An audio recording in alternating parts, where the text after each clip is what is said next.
hasta Plutón se ve, pero el meñique del pie no se me ve. Tengo un catalejo, cuando lo pongo al revés no sé entender y lo pongo otra vez en su lugar, porque así es como único se mira. ¿Qué tal? ¿Cómo están? Bienvenidas y bienvenidos a una nueva emisión de Catalejo. En esta oportunidad, como siempre, tratando de acercar la realidad para profundizarla con un medular debate. ¿Cómo te va, Gisela? ¿Cómo estás? ¿Cómo andas? Sale bien, muy bien, por suerte muy bien, con un tema muy interesante y que promete hoy, sin duda. ¿cierto? Está... Programa que nos debíamos en Catalejo, si bien venimos siguiendo en los distintos medios que nos toca participar, la temática que tiene que ver con el encierro, con los derechos humanos, con los derechos, ¿no? Por sobre todas las cosas, de aquellos que están privados de su libertad, y los talleristas, ¿no? En contexto de encierro, un laburo ¿no? tremendo. Y lo necesario que son. Exactamente. En este contexto también, lamentablemente después vamos a estar hablando, exacto, pero bueno, exacto. Está bueno que presentes a Estamos con María Chiponi, que es integrante del área de Derechos Humanos de la Universidad de Rosario, también integrante del colectivo de talleristas en contexto de encierro La Bemba del Sur y también en contextos por fuera del encierro, porque siguen trabajando. Así que, María, gracias por tu tiempo. Es un placer tenerte acá. Hola, buenas tardes. ¿Cómo les va? Gracias a ustedes por la invitación. Un placer siempre ponernos en diálogo, conversar y generar agenda de esta temática, ¿no? Así que muchas gracias. Sin duda. Sí, una agenda difícil, una agenda espinosa, porque sabemos que muchas veces tanto los medios de comunicación como la opinión pública van, digamos, caminando siempre acorde al termómetro social, ¿no? Y en estos momentos son momentos muy álgidos para dar debates sobre derechos que claramente tienen que tener aquellos que están privados de su libertad. Arrancamos, María, Gisela, si te parece, poniéndonos un poquito a tono, ¿no? De este trabajo que se hace desde la universidad, del área de Derechos Humanos de la UNR y, lógicamente, con el colectivo La Bemba, que tiene que ver con estos talleres en contexto de encierro, ¿no? Exacto, sí, un poco para historizarles y contarles estas pertenencias y estas inscripciones que, como yo, otros compañeros compartimos y compañeras. Efectivamente, en el 2014, cuando se consolida este proyecto del colectivo La Bemba del Sur, surge porque un día nos vemos en el patio de la unidad penal número 3, veníamos todos de distintos talleres, en distintas inscripciones que habíamos llegado a trabajar y bueno, empezamos ahí a interpelarnos fuertemente la necesidad de pensarnos de manera colectiva para transitar estos espacios de talleres, ¿no? En el encierro. Espacios de talleres que obviamente se caracterizan por marcar otra dinámica, la lógica propia del encierro, lo cual también tienen esa potencia, ¿no? Que también nos hace pensar en una perspectiva de derechos y demás. Y ese mismo año fue cuando inscribimos un primer proyecto de extensión, que es como el primer mojón en este camino de institucionalización, porque también empezábamos a reconocer que todos y todas los que nos encontrábamos ahí pertenecíamos a la universidad pública, ¿no? También con la necesidad de disputarle un poco el sentido a la universidad y a sus proyectos y a su compromiso con lo social. Así que en el 2014 empieza esta historia, que, bueno, fuertemente el colectivo La Bemba del Sur en el desarrollo de sus prácticas culturales, educativas, en el marco de estos talleres, y que en términos de esta institucionalización, primero en el 2017, con la creación del programa de educación en cárceles en la Facu de Ciencia Política, y que alcanza su mayor, digamos, cristalización el año pasado en el área de Derechos Humanos, con la nueva gestión de la universidad, creándose la Dirección Socioeducativa en Contexto de Encierro en el área de Derechos Humanos. Así que, bueno, es toda una historia re interesante y a su vez una historia que asume tensiones, digamos, en esto de cómo dialogamos las organizaciones sociales con los procesos de institucionalización. Así que ha tenido sus aventuras interesantes. Sí, imagino los desafíos, ¿no? Que son constantes. Bueno, pensaba un poquito, digo, lo necesario de estos talleres y en pandemia, digo, todo esto. No hemos charlado quizás fuera del programa y nos has comentado que obviamente por cuestiones de sanidad se han visto suspendidos, digo, ¿hay alguna especie de contención para aquellas personas que se encuentren privadas de su libertad que ahora no tienen ni siquiera ni los talleres, no pueden ver a sus familiares, no pueden hacer los talleres, digo, muy pesado, y aparte el miedo de contraer la enfermedad también? Sí, sin duda, el desconocimiento muchas veces, ¿no? Sí. La verdad que el escenario de la pandemia nos puso a todos, digamos, en desafíos en todos los escenarios, ¿no?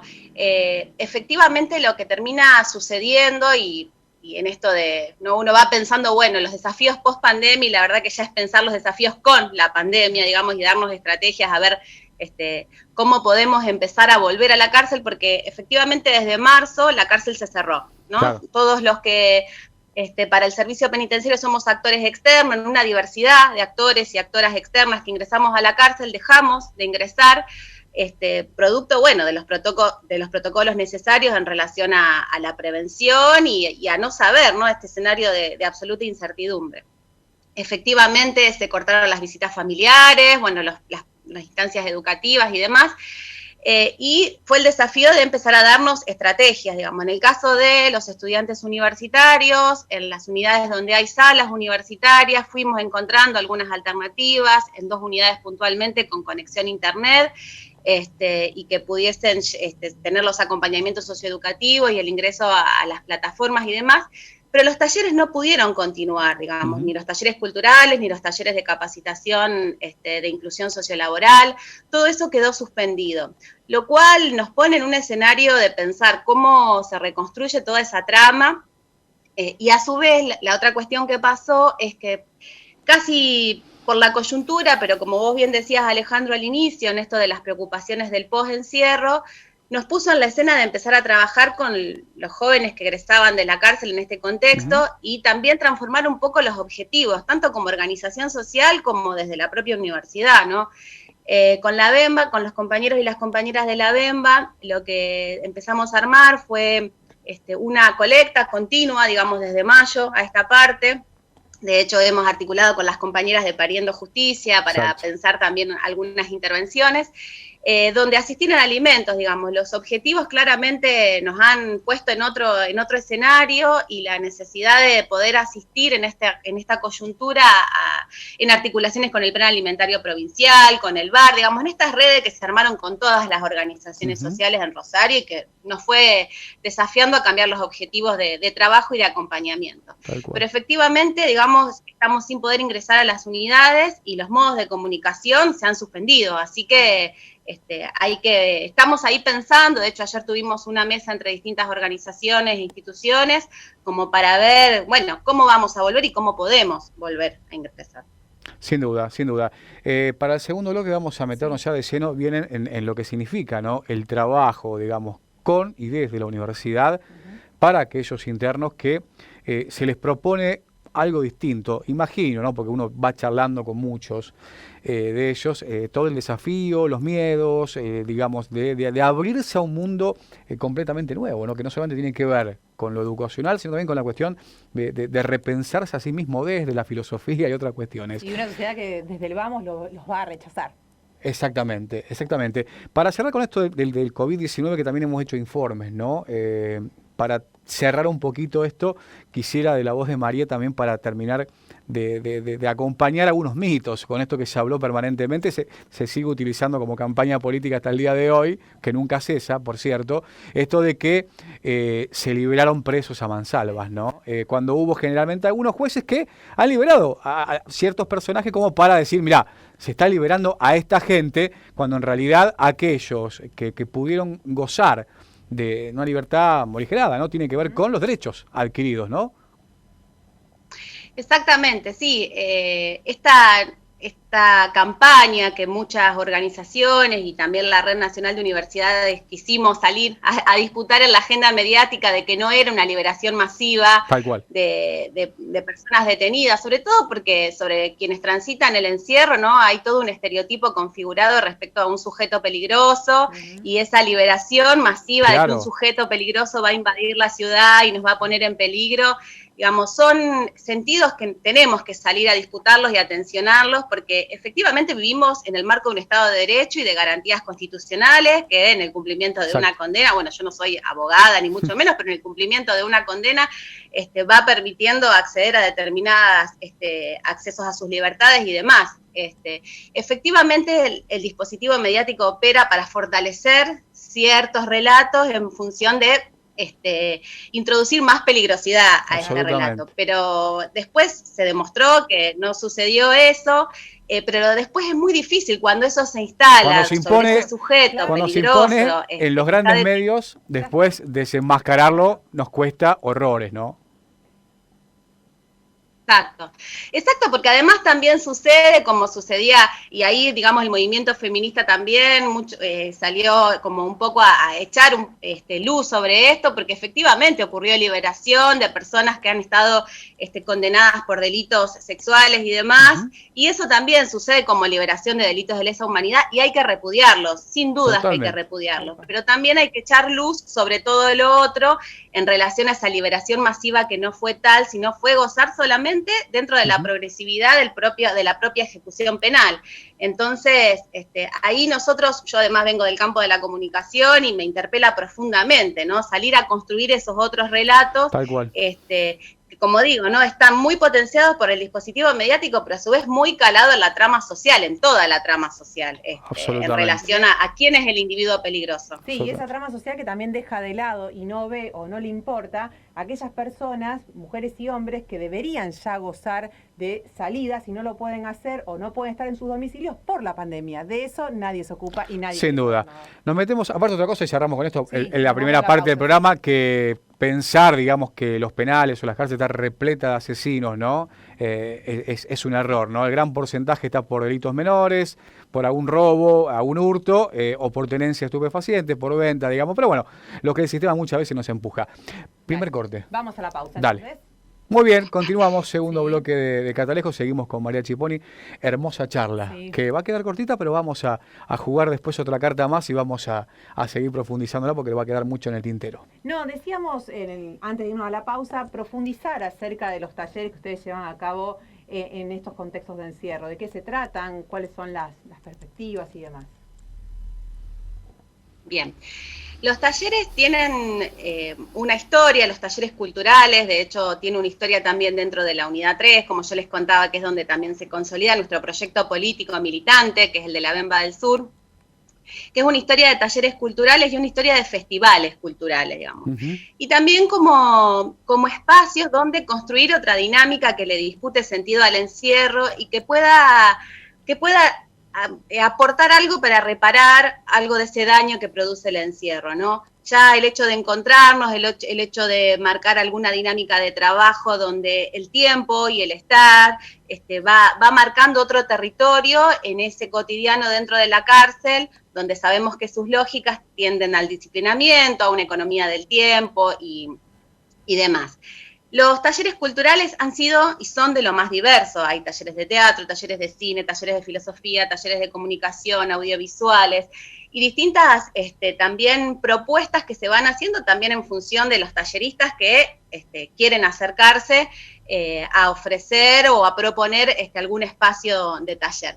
Lo cierto es que también en esto del ofrecer y de proponer nos interpela fuertemente sobre los intereses y los deseos, ¿no?, de las personas que están detenidas, porque muchas veces en estas propuestas tiende a veces a reforzar esos lugares históricamente asignados sobre aquellos sujetos que transitan la cárcel, ¿no? En el bloque anterior hablábamos sobre, a mí la pregunta que me venía es, bueno, ¿quiénes son las personas que están detenidas? ¿Qué pasó con esas personas antes de que llegaran a la cárcel?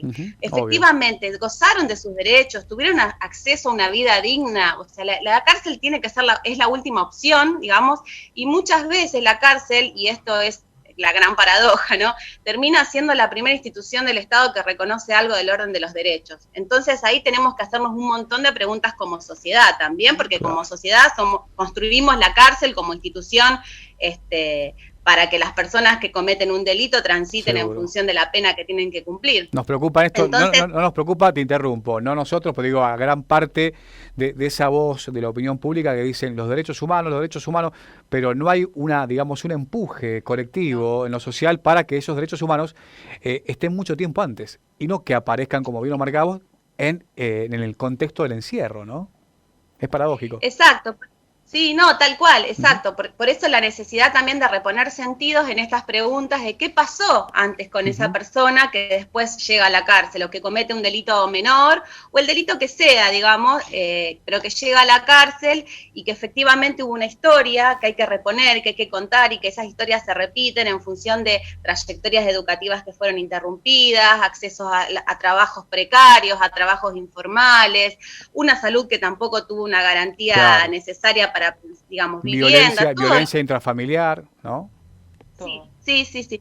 Digamos, todos los derechos básicos que uno podría pensar que nos ponen una trama comunitaria y una trama de acceso y una trama de vida digna. Entonces, también los talleres se proponen ese objetivo, poder reponer esas historias y poder pensar colectivamente qué pasó antes, por qué la cárcel termina siendo la institución que aloja a esas trayectorias y a esas personas. Entonces los talleres, más allá de la expresión artística, cultural, o si es un taller de inclusión sociolaboral, que esa es otra dimensión también para pensar el postencierro, como decíamos antes, tiene ese objetivo de poder pensarnos colectivamente como sociedad, dimensionando que esa persona que viene a ese espacio es un sujeto de derecho y es un sujeto de deseo y es un sujeto que tiene derecho a elegir, digamos, y a pensarse en una trama comunitaria y social. O sea que son muchos los objetivos que estos espacios terminan concentrando, más allá del objetivo formativo en sí, ¿no? Seguro. Es poder pensarse en una trama social, en una trama con otros. Reconstruir subjetividades, de esa subjetividad arrasada desde el momento mismo del alumbramiento, ¿no? Imagino la devolución debe ser realmente maravillosa, debe ser un abanico de sensaciones, ¿no? La devolución de...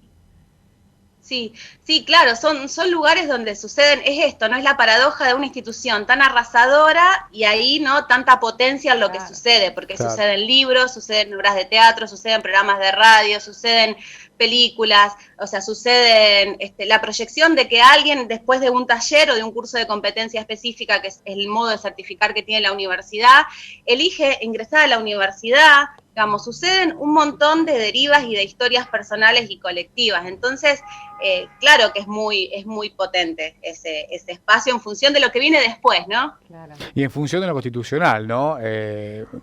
Las cárceles concebidas no como castigo, sino como una cuestión de reconstruir vidas y caminos que no sucede, digamos. Por eso estos tipos de talleres vienen a colaborar de sobremanera, sí, ¿no? En un contexto de cárceles que casi la mayoría hay condiciones malísimas, de hacinamiento, ¿no? Y un montón de cosas que esto vienen a ser como una luz en el túnel, ¿no? Sí, un contexto deshumanizante, ¿no? Sin duda. Sí, totalmente, y que la pandemia expuso con mayor brutalidad, digamos, esa vulneración y ese falta de acceso a los derechos de las personas detenidas, sin dudas. Por otro lado, también es importante decir que los espacios de los talleres, los espacios de capacitación, quienes asisten son personas que también son sujetos con capacidad de agencia y con mucha potencia, porque muchas veces se cae en lugares donde hay que ir a darle voz a los que no tienen voz. Y la verdad que las personas detenidas tienen, no es que estén faltas de voz, digamos, porque esto es claro, como muy común, ¿no? Digamos, sino que es... hacer aportes para que cierta trama se visibilice. Nosotros podemos ahí aportar para eso, porque también la trama organizativa, la trama solidaria y la trama que las personas estando en el encierro también construyen es muy fuerte y es la que hace resistir a esa institución tan dañina, digamos, y a los años y al tránsito por el encierro. Y en sus particularidades, cárcel de mujeres en su particularidad, cada cárcel en su singularidad y en su particularidad. Pero esto también es importante porque trabajar desde una perspectiva de derechos, que es como la perspectiva que nosotros asumimos, y una perspectiva de género, también es poner al otro en un lugar absolutamente potente en la capacidad de construir, digamos. No es que al otro le falta, seguro, porque eso también es interpelarnos. Es participar, pero corrernos un poquito para que avancen, ¿no? Totalmente. Claro, tal cual. Bueno, no nos queda más tiempo, estoy pispeando ahí. Escuchaba a uno de los internos en tantas cuestiones que uno va viendo en Buenos Aires que decía que él sentía poder con una virome y un papel y que al guardia cárcel le significaba, digamos, un verdadero escollo. Ese interno con un papel y una virome, con un libro, que aquel que estaba con una púa, ¿no? Digamos, claro. Es este juego paradójico de las realidades. Bueno, María, gracias por el tiempo. Gracias. Nos ha quedado corto, sabíamos de esto, pero bueno, vamos a invitarte para seguir, obviamente, profundizando en un tema que me parece que es de extremada realidad y aparte de importancia para soñar definitivamente con una sociedad distinta, ¿no? Totalmente. La idea es también pensar qué proyecto de sociedad queremos y podemos, qué trama comunitaria podemos armar y también cómo ir colectivamente resistiendo a estos arrasamientos de los derechos, ¿no? Así que gracias a ustedes porque siempre ponen en agenda estos temas y es un placer conversar con ambos. Un abrazo grande. Gracias por estar. A ustedes. ustedes. María Chiponi. Ahí Bueno, nos vamos a la segunda pausa. sí, y con Caleidoscopio. Es verdad, Nos metemos antes con Agustín Caleidoscopio, Barcos tal cual. y su micro, dale. Dale. Gise, Ale y toda la audiencia de Catalejo TV. En el Caleidoscopio de hoy vamos a volver a las recomendaciones de películas. Es por eso que hablaremos del director José Celestino Campuzano. Es este director argentino oriundo de Quilmes que tiene una filmografía un tanto particular, con películas atravesadas por lo social y con personajes interesantes. Es por ello que hablaremos de la película El Azote, del año 2018, que está disponible gratuitamente en el streaming de difusión de contenidos nacionales audiovisuales, Cine.ar Play. Ahí también están disponibles otras de sus películas. Esta historia se ambienta en Bariloche, pero en los suburbios, en el interior de una ciudad que es conocida por su bello paisaje y por ser un lugar turístico. Ahí se cuentan las vivencias de Carlos. Es un asistente social que trabaja con adolescentes, con jóvenes judicializados, algo que a él le gusta mucho, pero que debe lidiar con todo lo que eso conlleva. Con eso y también con su situación familiar un tanto complicada, porque la relación que tiene con su pareja pende de un hilo y además tiene que encargarse de su madre enferma. A todo esto visitará a una vidente que le dará un pronóstico de su futuro un tanto desalentador. Soy un ciudadano, tengo derecho a caminar por acá, simplemente pregunto. Míralo vos al ciudadano. Qué genio.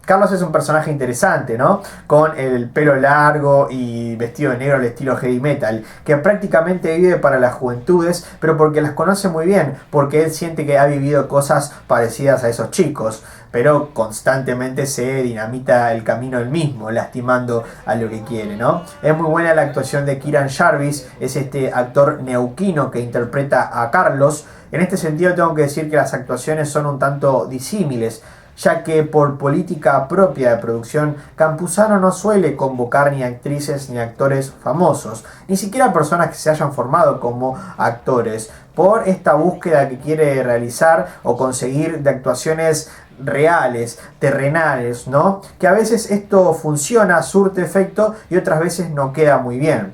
Sin embargo, con talento, Campuzano nos logra contar una historia de corrupción, de amor, de injusticias, con personajes terrenales que llaman la atención, ¿no? Que sorprenden, y lo hace muy bien, con una bella fotografía de ese paisaje turístico, de ese paraíso turístico, pero además también la realidad social de los habitantes.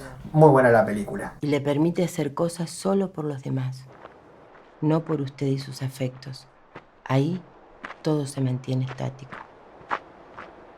Para ir en sintonía con la vestimenta de negro y las historias urbanas, recomendamos también otras películas que están disponibles en esa plataforma, que son la película Vikingo del año 2009, con ese personaje bastante particular atravesado por la violencia, y también la película Fango del año 2012, para muchos considerada la mejor película de Campuzano. Esto ha sido el Caleidoscopio de hoy, hablando del director José Celestino Campuzano, y continuamos con más Catalejo TV. Muy bien, gracias a Agustín Barcos y su Caleidoscopio. Siempre ahí Matices y colores como para seguir amenizando Sí. este catalejo del día de la fecha. Exactamente, así que Nos vamos. hemos llegado al fin. Gracias Eva Moreno, como siempre en las cámaras, Hernán Cabrera en los estudios de conclusión, Exacto. también para Televisión Regional. Un placer enorme seguir acercando la realidad. Y nos encontramos en una semanita. La próxima. Chau, chau. Chau, chau. Ok, vamos allá. Sí.